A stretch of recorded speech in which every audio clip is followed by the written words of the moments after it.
नमस्कार दोस्तों, कैसे हैं आप।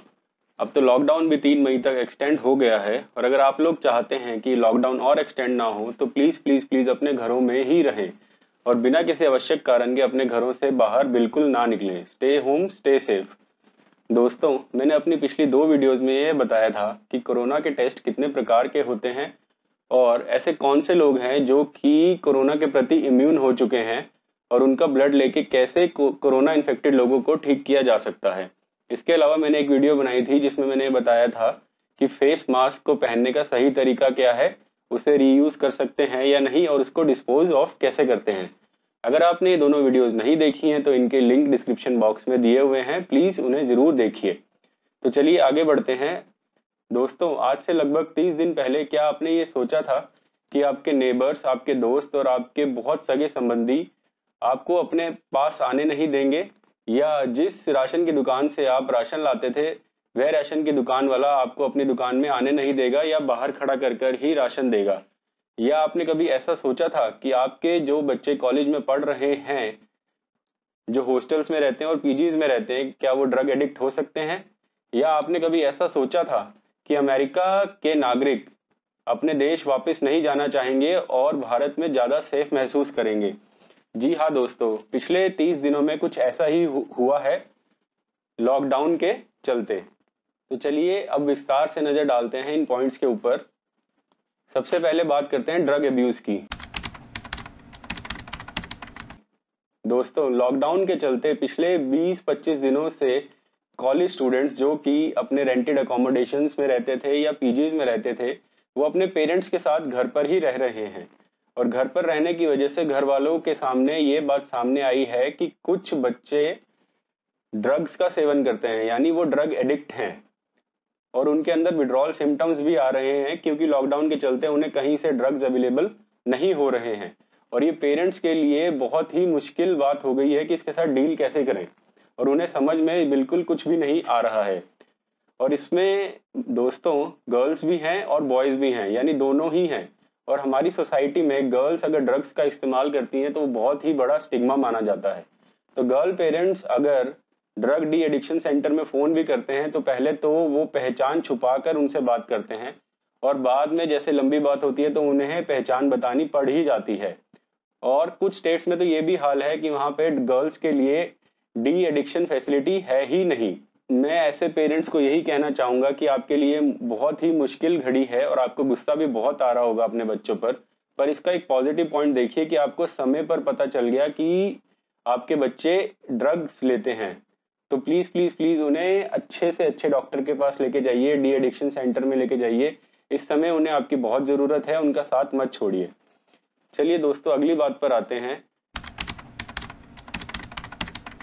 इस बात को जानने के बाद आपको ये गर्व होगा कि आप भारत में रहते हैं। You will feel proud to be an Indian. दोस्तों, लॉकडाउन के चलते कम से कम 24,000 अमेरिकी नागरिक इंडिया में फंसे हुए हैं और अमेरिका ने उनके लिए स्पेशल फ्लाइट्स भी अरेंज की हैं उन्हें वापस ले जाने के लिए। पर फिर भी अमेरिकी नागरिक वापस नहीं जाना चाहते and they are feeling more safe in India. ऐसी ही एक फ्लाइट थी दोस्तों जिसमें 800 यूएस नागरिकों को वापस जाना था, पर उसमें से सिर्फ 8 ही लोग आए वापस जाने के लिए। तो आप देख सकते हैं कि majority of the citizens are not willing to go back to US.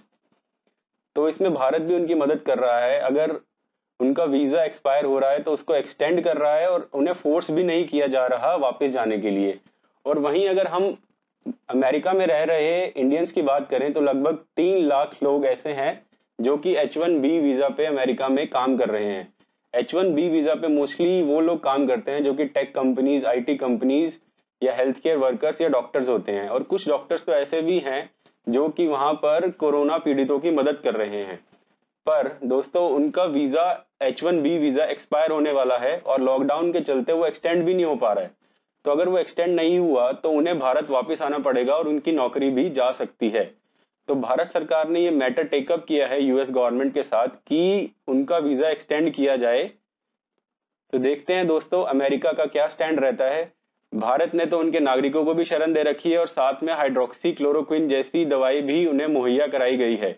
हम तो हर संभव मदद यूएस को कर रहे हैं, देखते हैं वहां से क्या जवाब आता है। तो तीसरी जो बात करते हैं वो है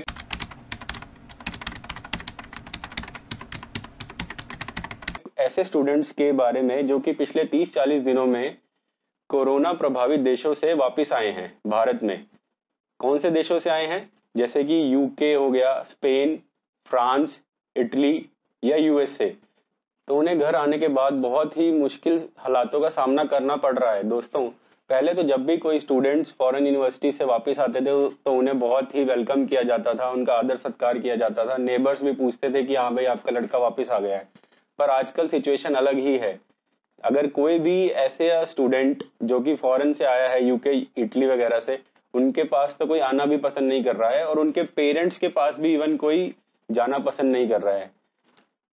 और उनके बारे में कुछ अफवाहें भी उड़ाई जा रही हैं कि ये कोरोना पॉजिटिव हैं, ये क्वारंटाइन में थे, ये भाग के आ गए हैं। तो दोस्तों, मैं यहाँ यही कहना चाहूंगा कि प्लीज ऐसी अफवाहें मत उड़ाइए और ऐसे स्टूडेंट से भी ये कहूंगा कि प्लीज अपना क्वारंटाइन पूरा कीजिए सो दैट ये बीमारी और ना फैले। दोस्तों, चौथी बात जानकर आपको गुस्सा भी आ सकता है। वुहान, चाइना में है जो शहर जहां से कोरोना वायरस फैला, वहां की एनिमल मार्केट फिर से ओपन हो गई है। जी हाँ, वहां की वो वेट मार्केट जो कि इस कोरोना वायरस का सोर्स है, वो फिर से शुरू हो गई है और लोग वहां पर फिर से एनिमल्स को खरीद या बेच रहे हैं। बहुत ही हैरान करने वाली बात है ये कि ऐसे समय में जहां पूरा विश्व कोरोना बीमारी से जूझ रहा है, वहां चाइना अपना नॉर्मल सिचुएशन में वापस आ गया और उस वेट मार्केट को भी ओपन कर दिया है। और वहां पर बैट्स जिससे कि ये वायरस ऐसा बोला गया है कि फैला है, वो फिर से बिकने शुरू हो गए हैं। तो हमें समझ नहीं आ रहा है कि चाइना की वेट मार्केट्स कब तक ये बीमारियां एक्सपोर्ट करती रहेंगी। जैसे कि सार्स का भी ओरिजिन ऐसी एक वेट मार्केट से था और बाकी अन्य वायरसेस का भी। दोस्तों, पांचवी जो बात हुई है वो बहुत ही पॉजिटिव है। पिछले एक महीने में ये देखा गया है कि लोगों ने वॉइस कॉल्स करनी फिर से शुरू कर दी हैं। 15 से 20% इंक्रीज देखा गया है वॉइस कॉल्स में और लोग मैसेजेस और व्हाट्सएप को छोड़ के वॉइस कॉल्स ज्यादा कर रहे हैं।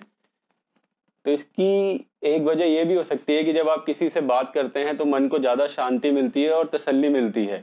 ऐसे समय में यह इस चीज की बहुत ज्यादा आवश्यकता है कि आपका मन शांत रहे और आप अपने घरों में आराम से बैठ सकें। इनके अलावा दोस्तों, कुछ और फैक्ट्स भी हैं जिनके बारे में मैं इतनी डिटेल में बात नहीं करूंगा। जैसे कि लॉकडाउन के चलते 50 लाख मोबाइल फोन, 70,000 रेफ्रिजरेटर और लगभग 50,000 के करीब टेलीविजन सेट्स और लगभग 30,000 के करीब वॉशिंग मशीन्स, एसीज और माइक्रोवेव ओवन्स खराब पड़े हैं और रिपेयर के लिए पेंडिंग पड़े हैं। इनकी रिपेयर को एसेंशियल सर्विसेज कैटेगरी में डालने के लिए गवर्नमेंट से अपील भी की गई है। इसके अलावा दोस्तों, एक बहुत फनी फैक्ट ये भी है कि जो कंपनियां बहुत बड़े बड़े एयरप्लेन्स बनाती थी, गाड़ियां बनाती थी, जैसे कि रॉल्स रॉयस, फोर्ड और एयरबस, वो अब वेंटिलेटर्स बना रही हैं। और ऑस्ट्रेलिया में पैनिक बाइंग के चलते टॉयलेट पेपर सुपरमार्केट्स में खत्म हो गए हैं। वहां पे लोगों को टॉयलेट पेपर्स की ज्यादा पड़ी है और वहां के इंडियंस को इस बात से परवाह नहीं है, क्योंकि आप जानते हैं हमें इसका कोई इस्तेमाल नहीं है। उम्मीद है दोस्तों कि आपको ये other side of the lockdown के फैक्ट्स पसंद आए होंगे। इस वीडियो को अपने फ्रेंड्स और फैमिली मेंबर्स के साथ जरूर शेयर कीजिए सो दैट उन्हें भी इन इंटरेस्टिंग फैक्ट्स का पता चल सके। दोस्तों, अगर आपको मेरी ये वीडियो पसंद आई है तो प्लीज मेरे चैनल को सब्सक्राइब करिए, बेल आइकन दबाना मत भूलिए। धन्यवाद, नमस्कार।